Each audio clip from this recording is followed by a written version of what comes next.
Thank you so much for coming here. Really appreciate all your support for ESSA, especially to our panellists. So keep on supporting our club as well by coming and presenting and networking with all the students who have taken their time tonight to come along. Sorry. So basically, the outline for tonight, we're going to have around an hour for just panel discussion, Q&A. So it's open mic style. If you've got a question for our panellists, put your hand up, ask them a question, and we'll get them to answer for you. And then from around 7:45 till whenever, we'll just have networking at the back over there. We've got sushi and drinks. So if you want to stay back and say hi to our panellists, then you're more than welcome to.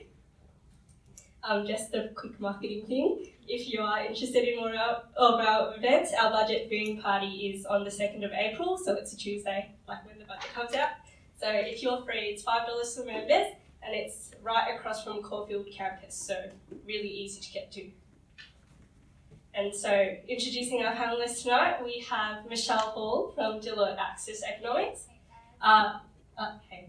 Vinod Mishra from Monash Business School. Aiden, Parisi, Department of Treasury and Finance, and Nishana, Perera from the Australian Energy Regulator, and our moderator tonight is Nick Robinson. So he'll be asking the questions and kind of just organising the discussion. So he's from PW. Thanks. And I might also kind of butt in with some of the if I have any thoughts on some of the questions as well. But just on the budget event, I'd really recommend going to stuff like that because there's often great interviews around April and May. And so, and one of the questions I was asked in my grad interview is, what do you think is going to happen in the budget? Or what happened in the budget that you did or didn't agree with? So the budget events can be a good way to get a bit of a teaser or cheat sheet, I suppose, on that. So I'm Nick Robinson. I'm a manager at PwC Economics and Policy Team. I'm also the president of the Economics Society of Australia's Young Professionals branch.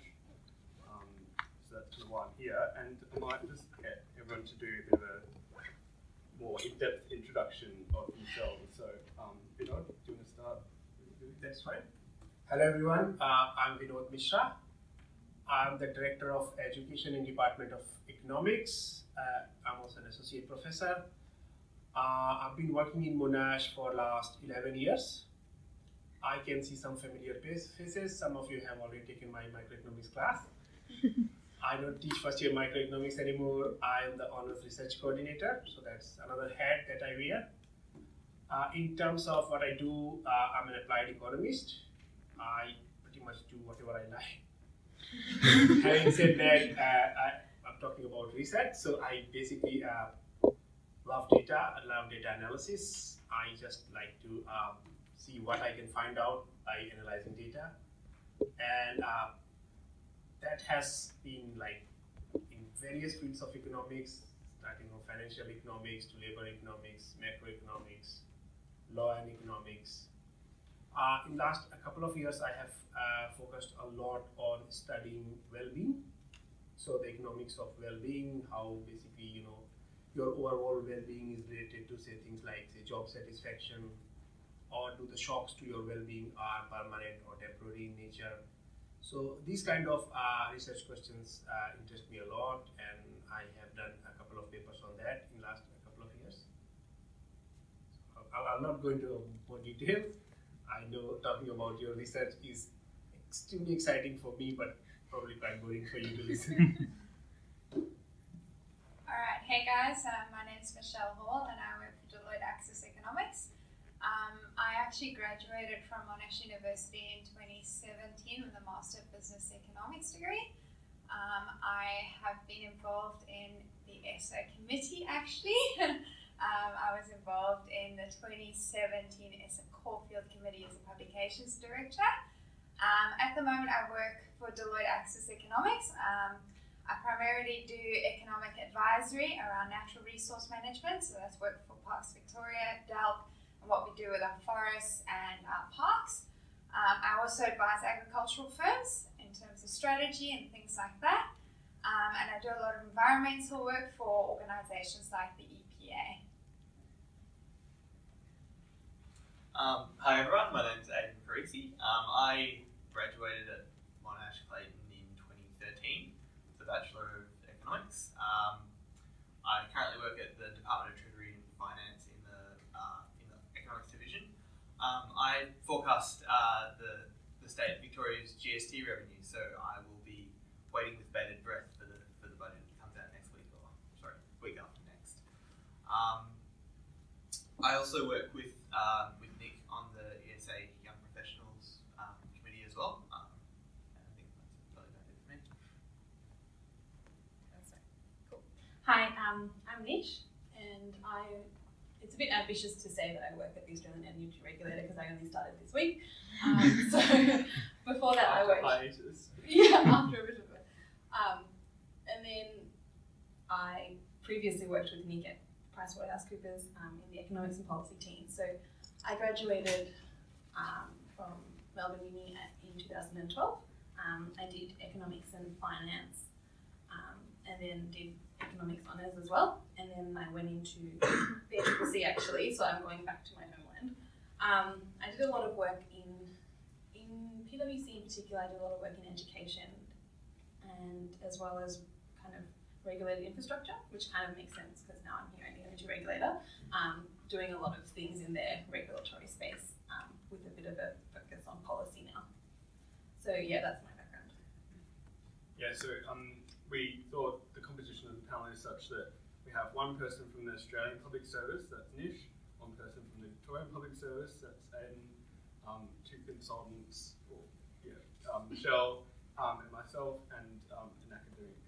So it's a good mix in terms of what a typical economics career might be. What I might ask is whether you did any vacation positions or internships or anything else like a gap year or working in between your study that was really significant in kind of influencing you to teach economics. So, do you want to skip you maybe or? I don't know, I can go first. It's just that I talk too much. Okay, so in terms of internship. Now, just to give you a bit of background, my first degree was not in economics. My undergraduate degree was in engineering. I did a computer science engineering in India. Coming from Indian background, you do engineering first and then you decide what you want to do.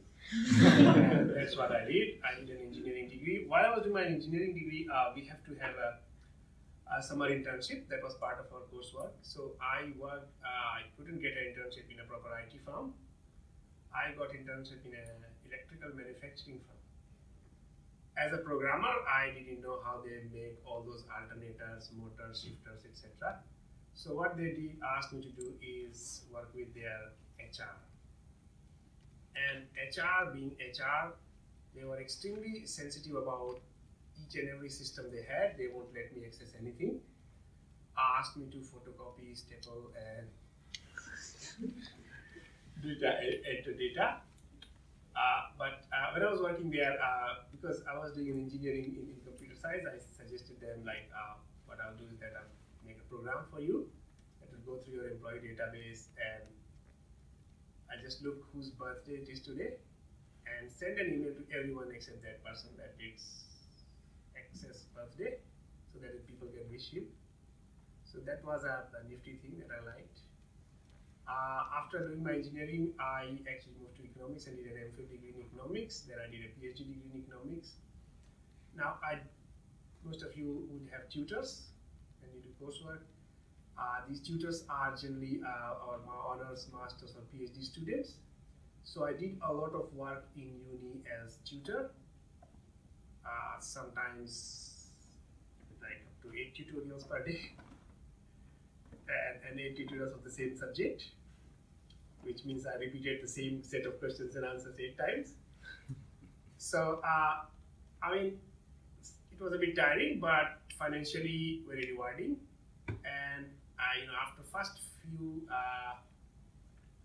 weeks, you generally develop a very good friendship with your tutorial cohort. So that was very satisfying, and that kind of actually was also a factor that motivated me to stay in academics rather than, after completing my PhD, look for a job outside academia.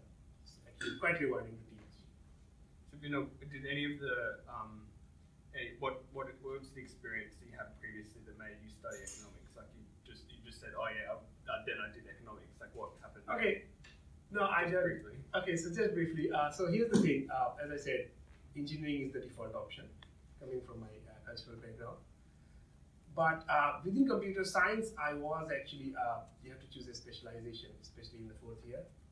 And I was working in this thing called database management systems.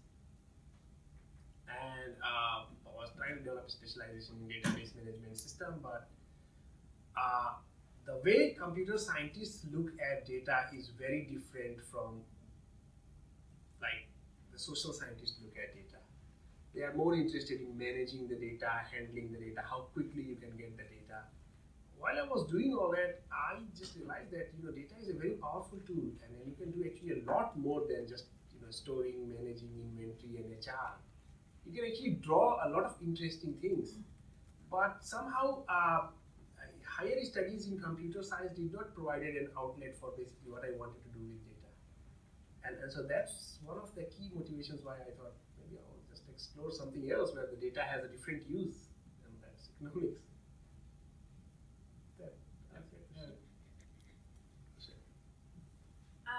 Alright, so when I left Monash, I'll be honest with you, all that I knew was that I really enjoyed my degree and I really enjoyed economics, but what I was going to do with that afterwards, I was very uncertain. So I decided to do an internship before I applied for any grad jobs, because my worst nightmare was to be stuck in a grad job that I really didn't enjoy. So I took an internship with Frontier Economics. It's a boutique economic consultancy practice down in Collins Street. And I suppose the most benefit that I got was really opening my eyes up to what a world working as a consultant would look like. I really learned very quickly what areas I enjoyed and what technical elements of consulting and economic consulting I really enjoyed. So for me, that really opened my eyes in terms of what I wanted to do further on. And it led me to applying to Deloitte Access Economics, because I had a bit more of a voice in valuing social and environmental benefits, and that was the area of my internship that I really enjoyed the most. So yeah, that was the role my internship played for me.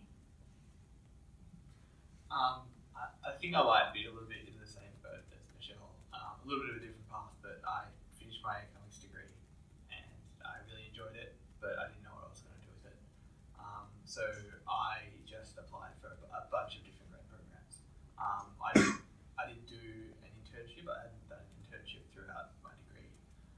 And I guess in hindsight, I feel a little bit lucky that I actually did get hired through the grad program, because the value of the internship is you get very, very good, very specific and very relevant examples of problems that you've solved, or very relevant experiences that employers look for. So I've been working at Department of Treasury and Finance for 3 and a bit years now, and in that time I've sort of been on the other side where we're looking at grad resumes and working out which ones we want in our team.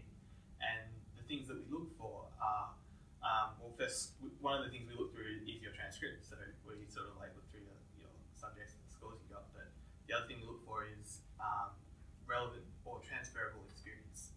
So it doesn't necessarily have to be you interned with a consultant, but it's something that we can look at and say, well, they did that. That's probably transferable to working in our team. So if I were to do it again, I probably would have. I'd probably go for an internship as well. I think that's me. It's nice that I just have this microphone work. I think you two could share. Yeah, that's true. So I think it is a bit of a similar theme. I think one of the things that's hard is that you don't, I kind of feel that there's this huge benefit of hindsight from working. And at the time when I was doing my degree, again, I really enjoyed everything I was doing, but it's hard to have visibility on exactly what jobs you can do, except for, you know, what you would call the top tier, like government positions or consultancy positions, and it's just kind of like you have this subset of things that you're like, oh, I'll apply for them, but you don't really know what it's about. I didn't do an internship either. I think that's partly because I got a grad job around the time that I was also applying for internships. I just kind of applied for everything. I was like, I don't know what I'm doing. And then I took that instead of taking the internship, and I was actually quite happy that I did, because the internship was for banking, and I just don't even know why I applied for that in hindsight.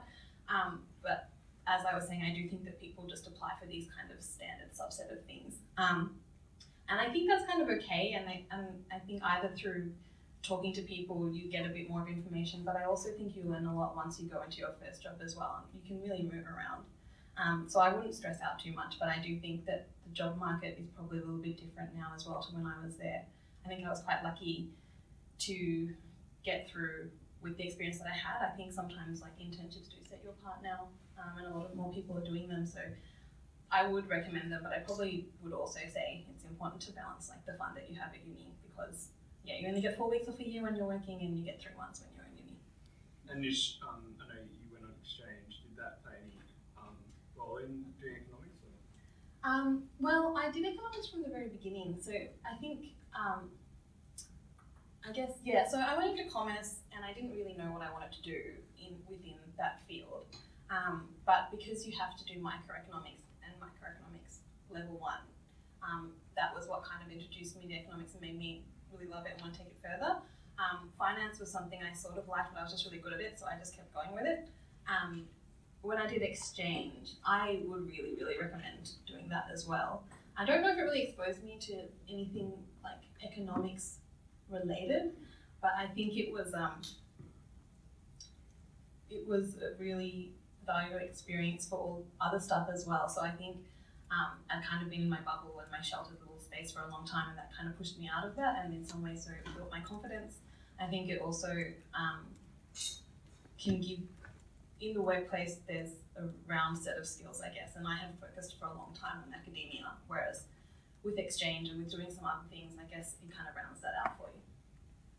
Yeah, and just add kind of my 2 cents. I did exchange plus a couple of internships, and I think when I went on exchange, I was getting a bit bored of economics, partially because of the way it was taught. No offense, but in Australia, like it's taught very much like here's this massive like 1,000-person lecture, and then you go to your tutorial. The tutor is an honoured student often. And you really have to make the effort to be interested in what the courses you're doing, especially like below 3rd year, I would say. So 2nd year and 1st year courses for me were just not interesting, and not, in my opinion, not taught very well. And going on exchange to Canada, they teach it very differently. Like you're in a room with 30 people, and they will ask you. They'll be like, Nick, I know your name. Nick, what do you think about this? And you actually have to say, what do you think? And so that just forces you to be a lot more engaged, and it's a lot more of an intellectual exercise. So I think had I not done that might have kind of, my interest in economics might have kind of and then following that, I did an internship with the Grattan Institute, and that really kind of opened my eyes into how influential economists can be. Like that's a group of extremely influential economists with a minister or a secretary of the department every week, and so I could see how they were doing something. So I think that was quite an important part for my development. But I think what the panel shows that there's no must do. I think internships are becoming more of an expected thing, but everyone says, oh, yeah, like as Aiden says, employers are looking for like relevant experience, and it's kind of like now internships are also looking for relevant experience before that. So how do you even get that? And I think ESSA is one of the ways that you can get that and show you're actually interested in economics. But I'm not sure what else is around to kind of to show that interest as well. So we kind of touched on it before, but one of the things I'm curious about is whether there's anything that at university in particular that wish you had done, or a particular subject you wish you had done, or whether you worked harder in a specific subject now that you know what it requires to work. I might go back to Nishana if there's anything. Yeah. I wish I had done. I don't know if I could do this. I think in some ways I've always sort of felt when I was at uni and at school as well that I kind of wish I had more information. But I think at times it was quite hard to get that information or to get that in a way that meant something to me. And so I think like I would talk to a lot of people. Like I had a lot of friends and family, and also I guess in some ways I was really quite engaged at uni. So I talked to people, but I don't think it really resonated. I think there's like, you're learning academic stuff, like how to derive a demand function and how to do, you know, it's a really, people are telling you from working what to expect, and it didn't really connect. And I think for me, I wonder how I could have, in some ways I kind of wish I had more, even though I'm really like, I was really lucky. I went into the ACCC and I loved it. And I just kind of went into the ACCC because there was like the RBA, the ACCC, Treasury, or the Productivity Commission for government side jobs, and that was what I was sort of more interested in. And that was a kind of a lucky outcome as opposed to a really targeted one. And I do wonder if there was something I could have done to make a more targeted choice. But yeah, it's hard to know what that would be. So it's like kind of my biggest wish, but I can't really give you an answer on what that exactly is. But I can say maybe in terms of I do think it would have been good to be more involved with the like student society. Okay, I don't mean to plug it because I wasn't involved with it at all, and so I'm not really doing that. But I think in some ways I'm like, oh, that probably would have been a good network to join, to kind of find out more information, and also to kind of, I think I always was just like, whatever, I don't care about this stuff, but actually like I should have cared a bit more about it. So yeah, I think maybe that was one of the wishes. Were you kind of touched? Is there anything else? Yeah, I guess I'd second that. Like, you hear a lot about like networking and stuff like that, and I guess I was in the same boat where I wasn't part of the student society or anything like that. I didn't go to any of the functions or anything like that either. But when you're in the workplace, it is very useful to have people that you went to university with who happen to work at another firm or something like that, where you can sort of call them up or meet up with them. And you might not be able to share state secrets or anything like that, but you can definitely ask for advice and sort of bounce ideas. So it's sort of a intangible benefit of having, like, sort of getting involved in uni. Sorry, just as a really quick thing, does anyone here like networking, and if not, or how have you made it work for you? Because I just like the word networking just like shed, like I just can't even explain how much I hate it. But like, is there anything that can make people like, how can we do networking better? How have you? I guess time this works for me, it hasn't been sort of networking events. It's been sort of more seminars that are targeted around an object or a subject or something like that. So you'll go to hear someone else talk, and you'll just happen to meet someone from a different firm. Or the example I've got in my head is I used to forecast land transfer duty, so we had a vested interest in how the property market was going. So we would go to these BIS shrapnel seminars, so they do a presentation on their forecast for the property market, and it wouldn't just be treasuries there. There'd be all sorts of people from the construction industry needing to know how much glass they should produce or something like that. So going to those and having something to firstly focus on, but then sort of discuss later on, is sort of the networking events that are a lot less awkward, at least, and sort of conversation flows a little bit more naturally. Yeah, I think that highlights you kind of need to bring something. So when we're outside later, like, I don't want you to come up and be like, oh yeah, that's like, can you tell me more about this? Or can you just like, talk about you? I actually want you to engage with me or with us, I assume, because that's actually the more interesting. It shows you actually thought about what you're going to ask and what you want to discuss, and your point of view shows your brain rather than just kind of just asking for asking's sake. And I think that's when you go with something that you've already kind of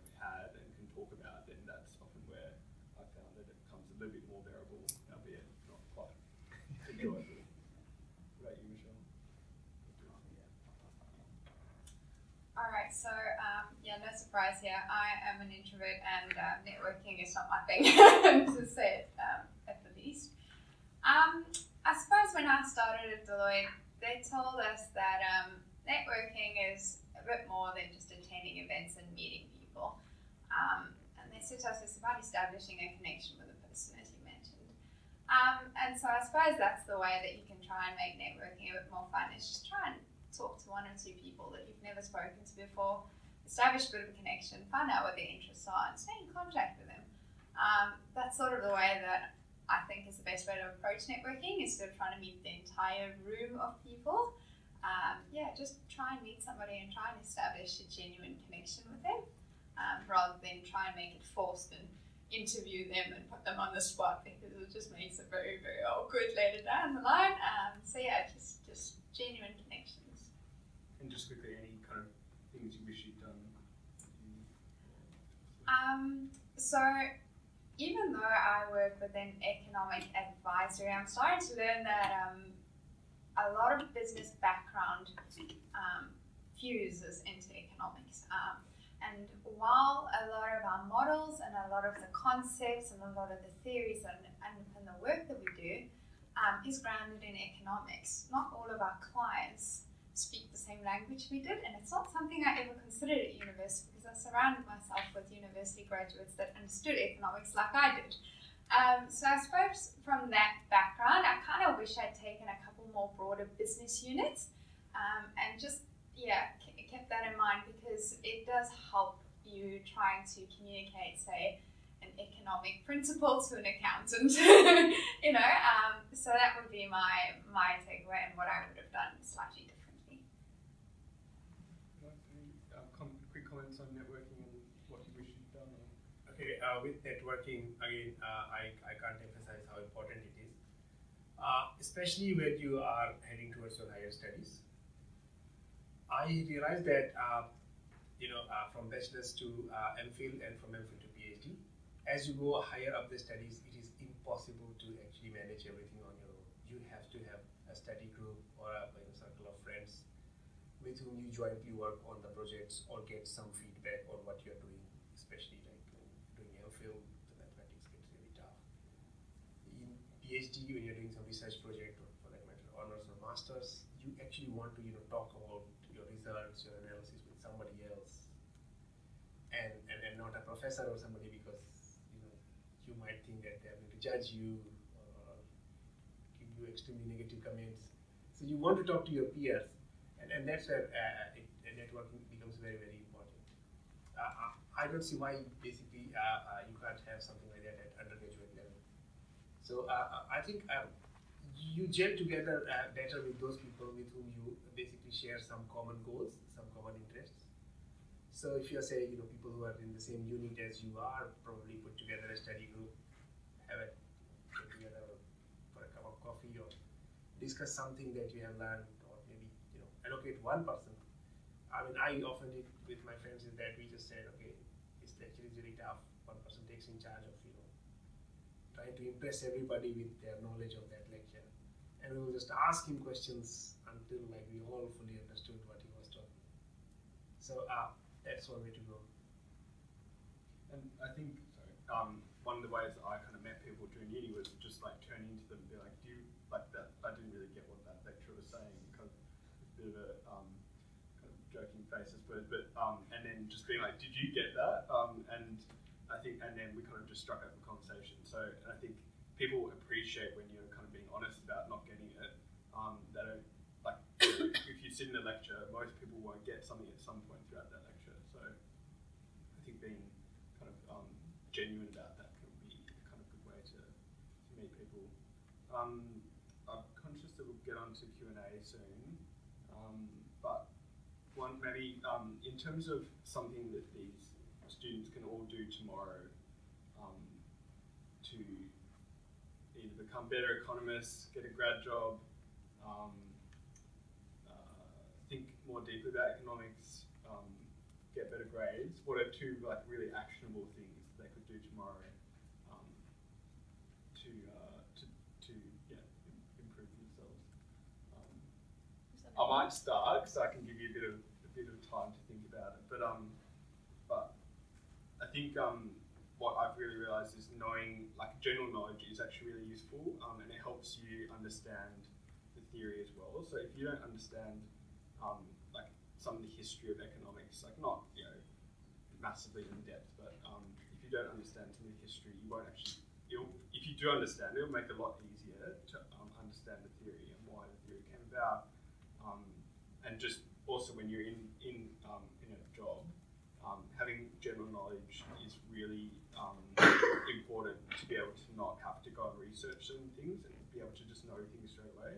And it's also really embarrassing. For example, one of my colleagues, like, we were in a meeting and they were talking about the Governor General, Quentin Bryce, who used to be the Governor General, and she just didn't know who she was. And it was kind of embarrassing for her not to know who that person is, because it's a really important person in Australia.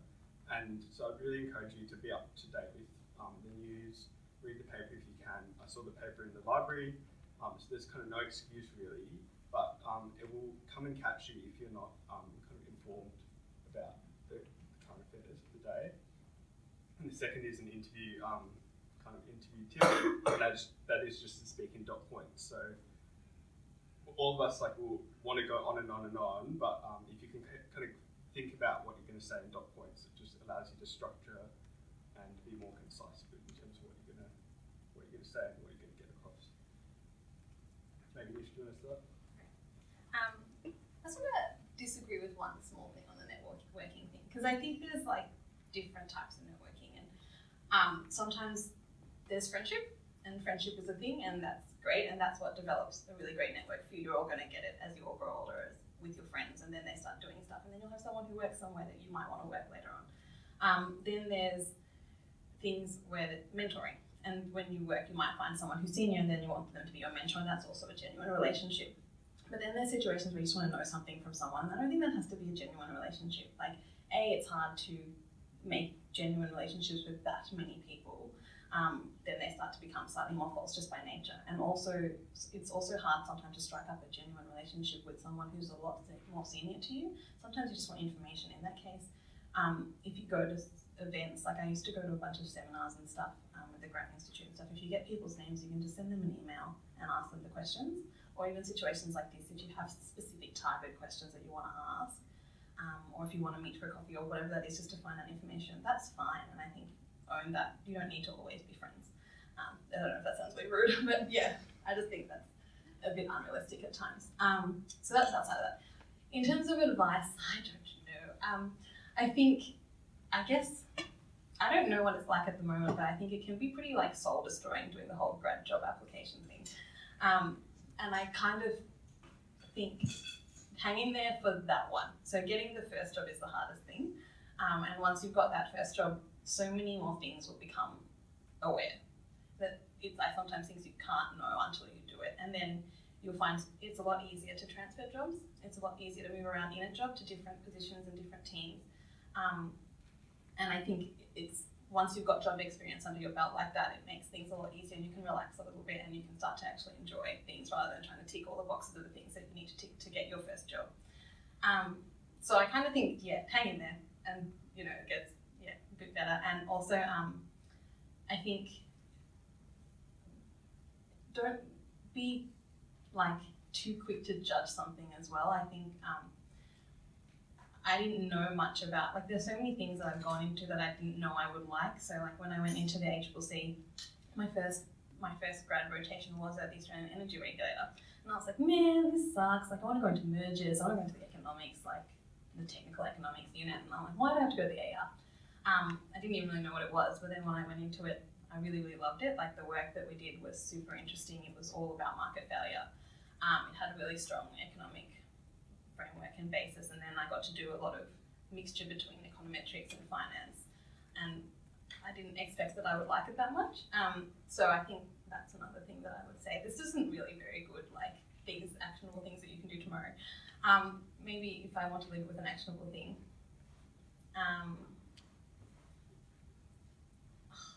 Come back to you. Yeah, I'm just going to pass it on.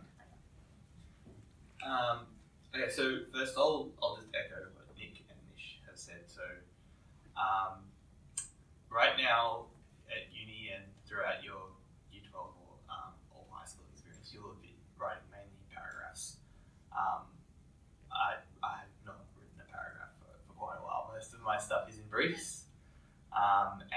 reduce you writing dot points. And so it's a big, well, it's a bit of a shock once you come out of uni when you're used to writing in this sort of academic format where you write paragraphs and you have citations and everything like that.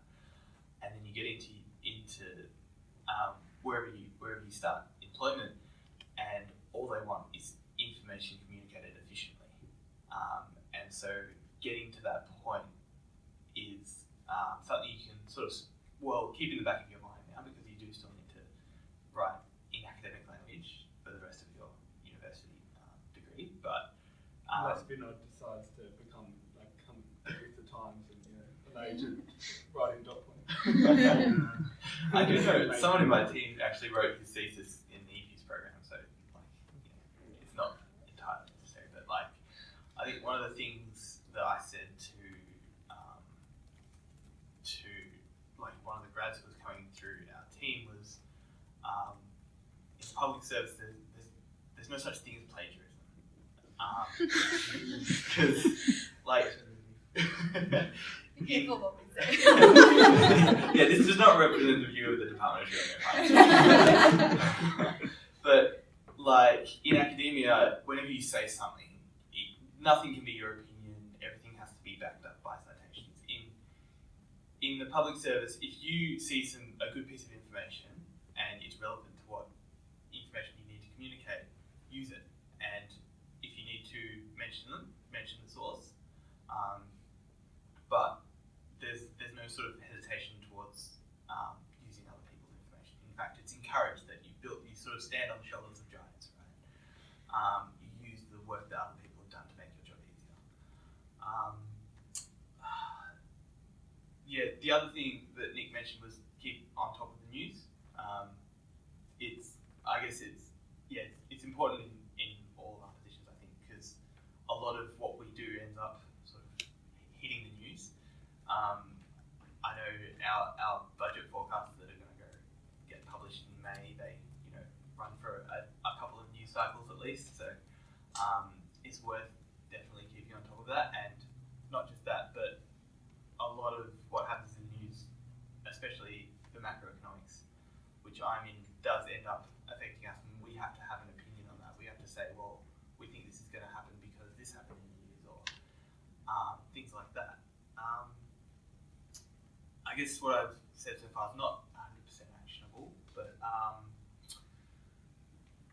think this sort of goes back to one of the things that I wish I had done when I was at uni.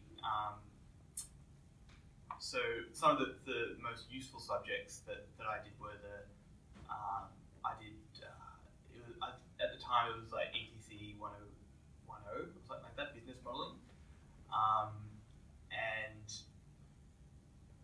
not the unit in itself wasn't that, it wasn't absolutely vital, but it gave me a lot of practical skills that I actually really relied on when I got to when I started my job, because that particular unit is a lot about Excel modeling, and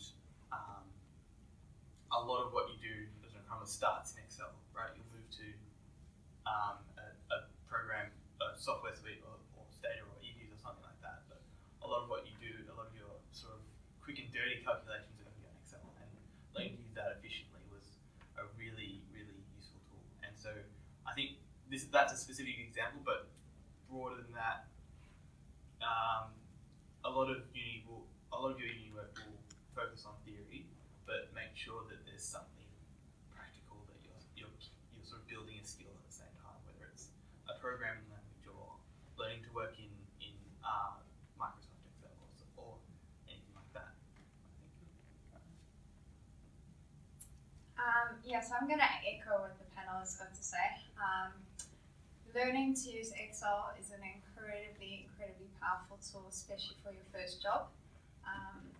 As comments were made now, you're going to need to learn how to use Excel, and knowing how to use it efficiently just makes your life very, very easy.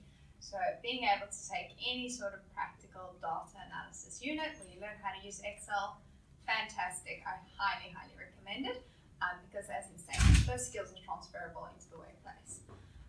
So the other thing I agree with is the news, and the reason why from my job, a lot of the requests that we get for work for clients has come about because of something big that's happened in the news. So if you can immediately demonstrate to the client you understand the background and why they're requesting the piece of work that they're asking for, generally your chances of winning work is pretty good. So it's really important that you can really understand the context to a piece of work that's happened.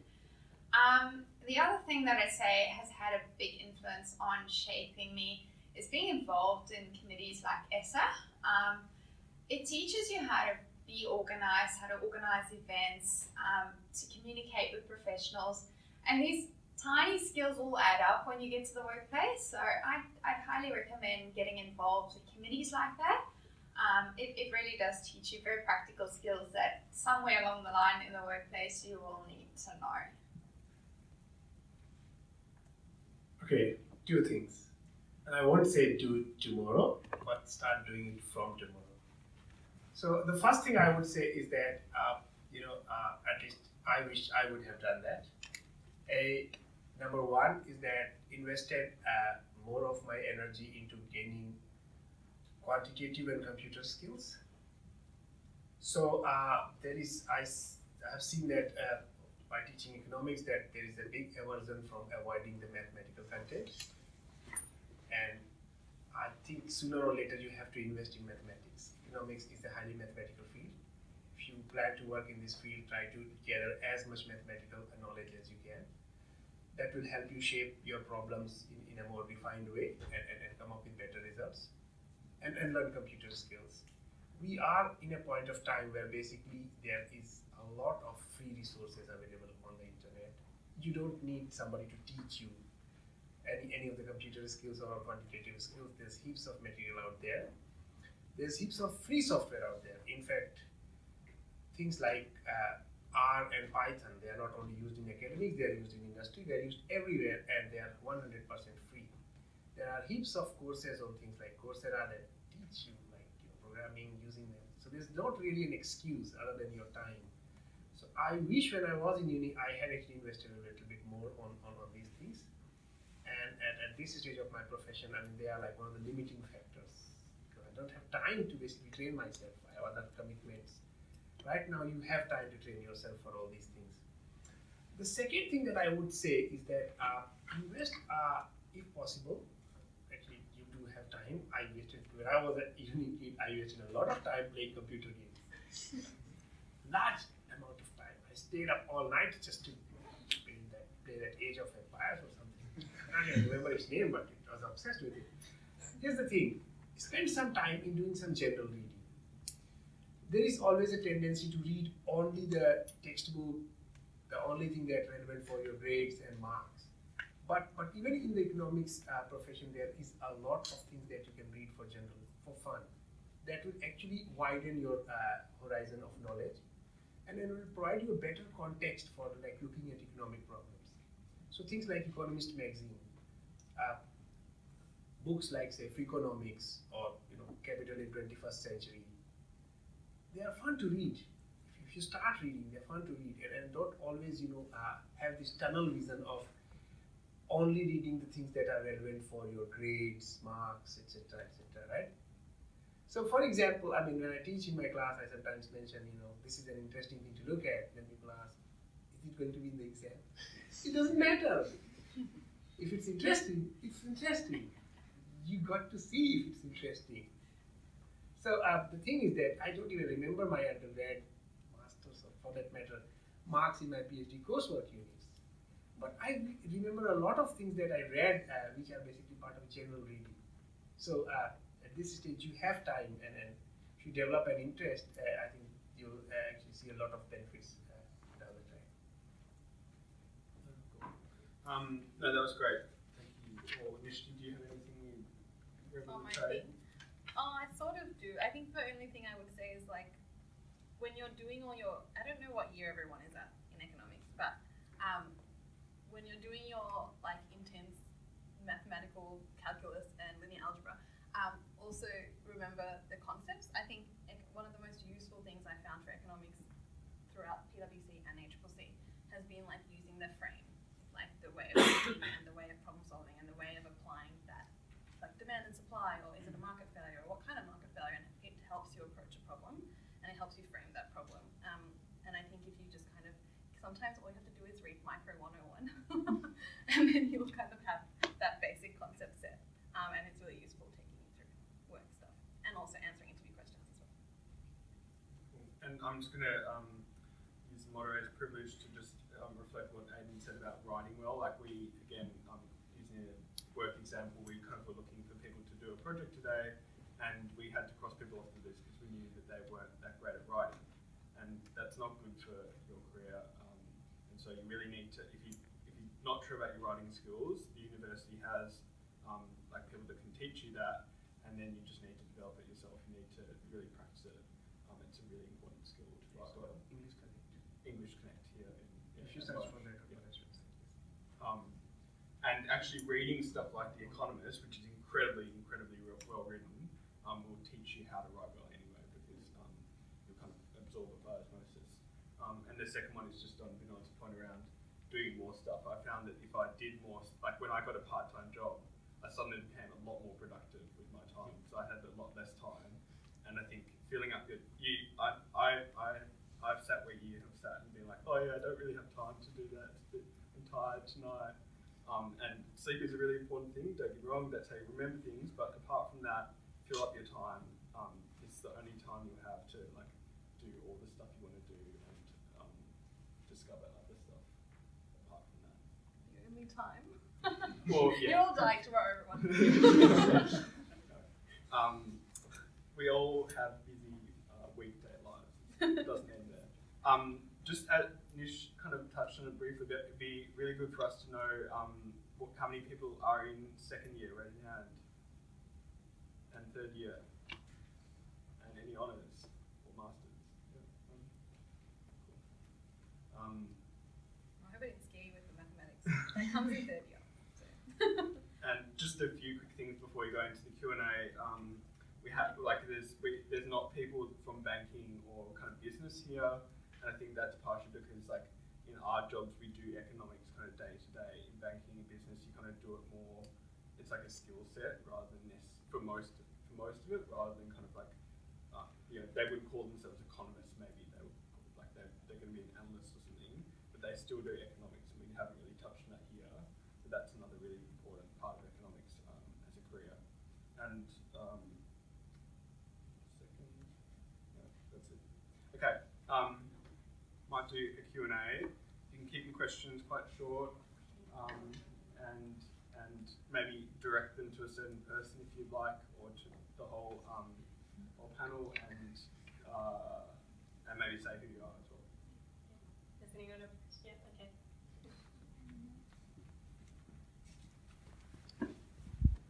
Hi, thank you so much for all your answers so far. I had a question particularly for Nish. There was a point that you said in your answer that in one of your answers that really resonated with me, and you said that there was while you were studying at university, there's a bit of a disconnect between what you were studying and where you were going to go, and you weren't really sure of what you actually do with economics, and you found there was a bit of a disconnect and you needed something to bridge it.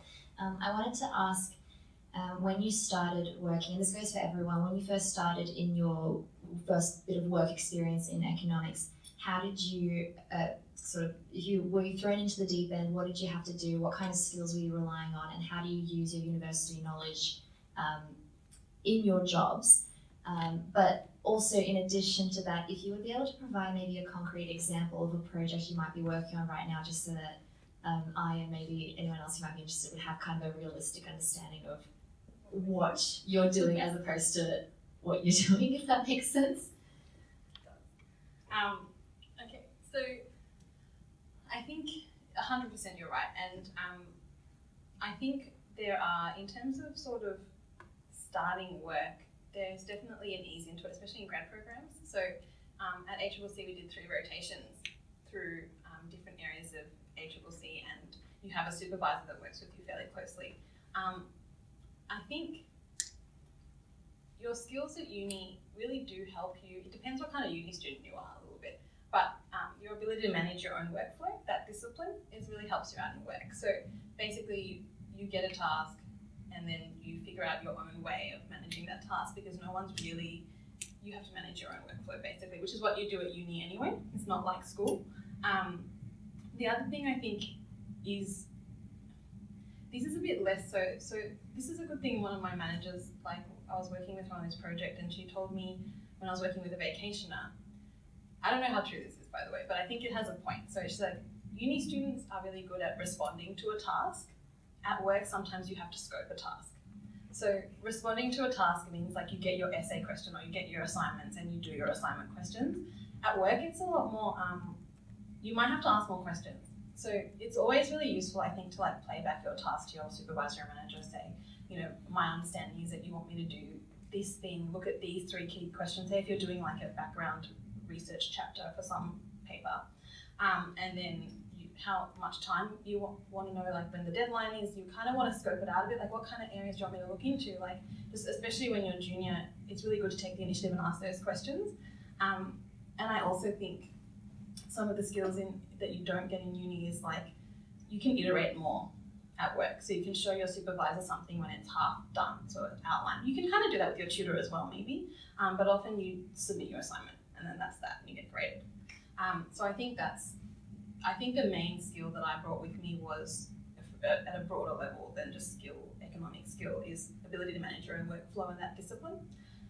In terms of your skills in actual economics teachers when I did it, it was very much gearing me to become an academic, especially through doing honours, even though I thought honours was extremely useful for me in other ways.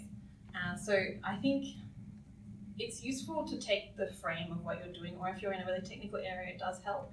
But I didn't actually really find per se that my economics degree, like all the kind of the detail of it really helped me. It was more the concepts of it, and then I could, if I needed to do something on Excel or I needed to know more detail, I could Google it.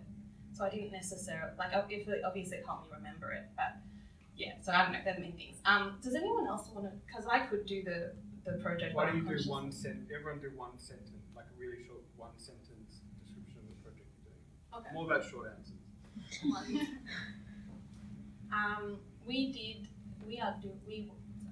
I quit that job.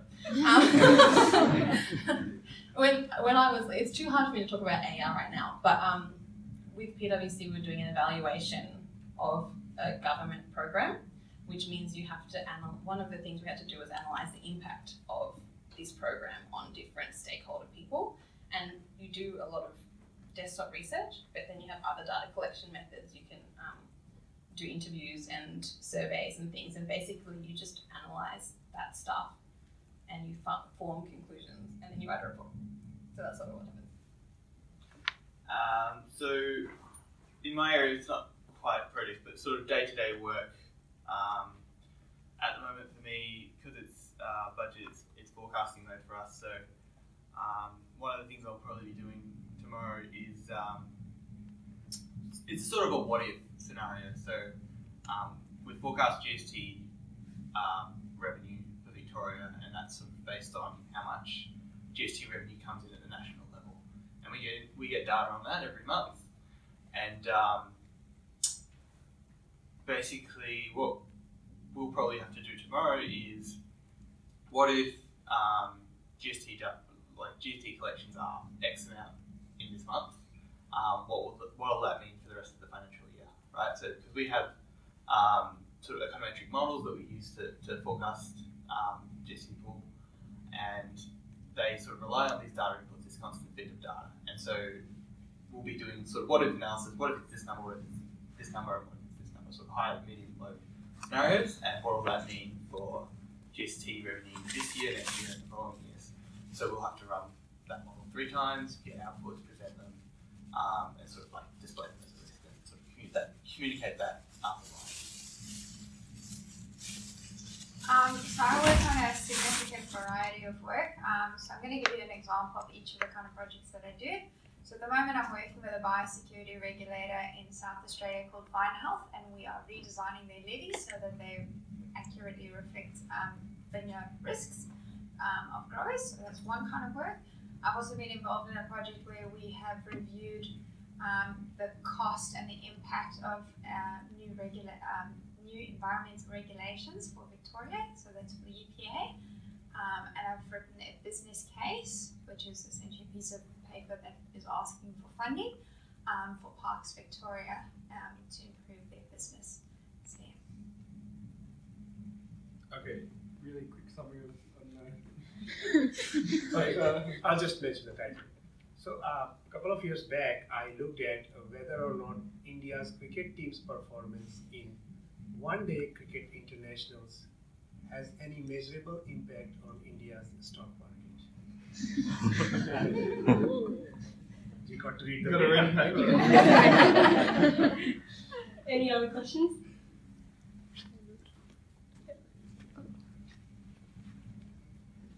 I just would like to know if you have done an honours year and if you think that helped you when you moved into the workforce. Why do I always have to start? Okay, I'll say yes and yes. Can I say something? Yeah.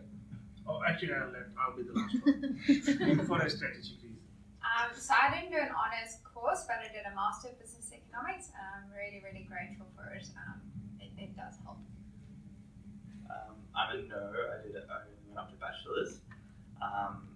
Like I said, that's sort of another reason I think I was sort of lucky to get my spot in the grad program. But in response to your second question, yes, it is kind of valuable because I'm probably the only person in my team that only has a bachelor's degree. That sounds so scary. I'm a yes too, and I'm a yes, but maybe not for the reasons that you think. I think it's more for making research actually a real thing. And I think that really helped. And doing a research project was really helpful. And also going to your friends when you couldn't answer a question is really helpful. So that's networking for you. I'll sort of just add one thing on top of that. It's more that you can sort of drive your own research. That's the main thing that comes out of an honours degree. Because that's the sort of the thing that I've really struggled with only doing a bachelor's degree. Whenever we do something that's not really short-term reactive forecasting stuff, it's sort of hard to motivate yourself to just slog away at a 20-page paper or whatever to do some research. Yeah, and I don't think econometrics really teaches you how to actually do the research. It just tells you all the things. But then it took me a while to make my mind be like, how do I actually apply this to my own piece of research? So that's helpful. Can I just add something? Okay, so in my capacity as the Director of Education in Department of Economics and as the Honours Research Coordinator, I was hoping to promote the Honours program that we have. So thanks guys for doing that for me. I would strongly recommend you to do an Honours year for two reasons. Number one, you basically, as already mentioned, you do a research unit, which is basically a significant increment on your skill set on top of your undergraduate unit, which is an independent 1 full year 2 unit equivalent research unit that I coordinate. And past honors students have said that that is one of the most useful components of their honors year. The second thing is purely economic reasons. Your job prospects increase a lot after honors. So just to tell you from last year's statistics, generally before even going into the second semester of honors year, nearly all of them had a job waiting for them. That kind of frees you from a lot of tension if you have a job to go to after you complete your honors years. The industry wants a lot of economics honors students, and the last thing that I heard is that we are not producing as many honors students as the industry requires. So it's a good option for your career to consider. And I'll just say that I was on the phone with the partner in the team before I came in, and they pretty much want honours now. So in our team, there are exceptions, but it's really useful. And I reflect what Nish said about having a cohort. Like there are people all around the country now working at RBA, working at Treasury, etc. that I can just go and talk to. We all went through it together, baptism of fire, and so you feel as though you can connect with those people.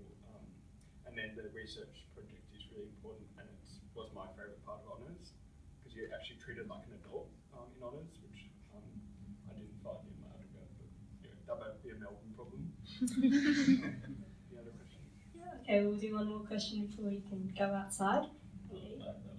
That was my question. Okay. Okay, last question. You just said that we can learn anything from the internet, right? But then why do we have to come to uni? And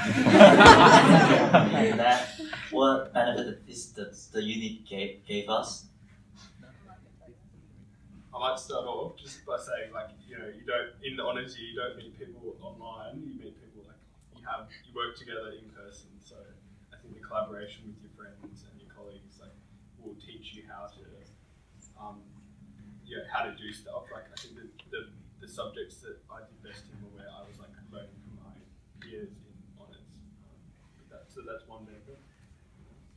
Can I just add one thing? So there is a difference between concepts and skills. There are a lot of skills that you can learn from internet, but there are a lot of concepts that you learn from uni. From talking to people, from clarifying, from asking counter questions. But teaching like how to use a particular piece of software, I think for that, internet is more than capable.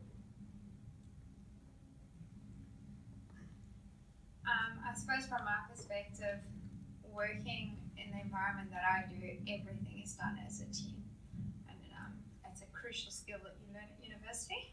And it's not an optional extra that you can work in a team. You need to communicate ideas in a team, and you need to be able to navigate different sort of team structures and things like that. So it's definitely a very important skill to be able to work in a team, and that's something you'll learn definitely through university rather than through the internet.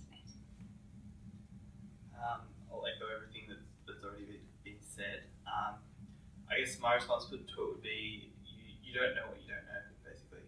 So yes, you can. There's the whole internet out there, and you can try to absorb as much of it as you can. But without knowing specifically what to learn, it's really hard to sort of find any direction, and that's where uni sort of gives you the start. They sort of give you the starting pathway. They show you, for example, a couple of interesting articles and things that might spark your imagination or spark your passion and what you want to know. And then from there, you sort of start learning a lot of skills yourself.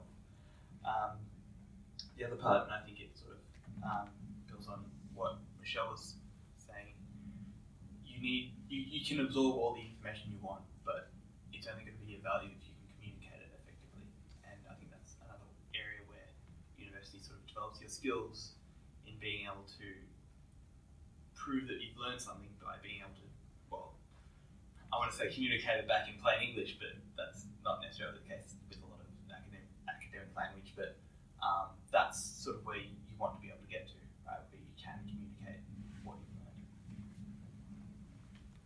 I think there's two things. The one is, I don't know, probably all heard of it, the signalling versus I can't remember the other one. But signalling your university degree. So you can learn online for sure, but you might not be able to get a job from it. And the second one is that a feedback loop. So I think that's where, I do think the face-to-face is important, but a lot of things are moving online, like even online courses and stuff. So I'm not saying that that's you have to do it in a certain way by coming to class and learning that way. But I think the feedback loop is important. So like you can learn a concept, but if you don't have the feedback loop, you're just going to think you're right and you might not be right. So whatever mechanism that is, through uni, through getting graded, through submitting assignments, through questioning, through talking to your lecturers, whatever, or if you're online, through those feedback discussions, again, through getting graded, through going through your assignments, that's important. If you're just looking things up on Google, you don't know if you're interpreting it the right way. I think we'll head outside now. The door over there just opens and we'll bring the food out for you. So if our panellists want to go out and talk to everyone.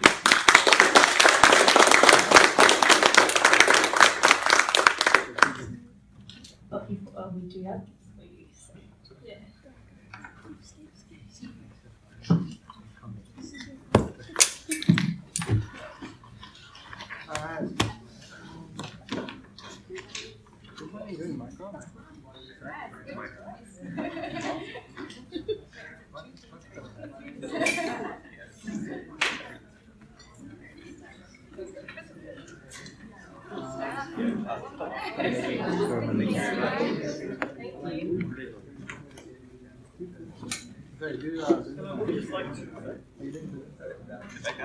And I would just like to jump into, before we head outside, can we get another round of applause for our panellists this evening for coming down? And to give another mini plug, if you want to get involved with ESSA at a really approachable social event, can highly recommend Budget Viewing Party in 2 weeks' time, especially if you want to know what to talk about, if you're lucky enough to get a grad or an internship interview. And also, if you want to get involved with reading the news, as the panellists suggested, our publications department puts out articles every single week online at economicstudents.com, as well as 2 annual magazines. And if you hop online and look at Short Supply, our magazine from 2017, you'll find an article that Michelle wrote about Deutsche Bank and the GFC, which is a really good read too. And one last thing, a big thank you to Rosie and the whole events team for putting on the event tonight. It's a lot of organisation and you did a really great job. The whole events team as well. A round of applause for it.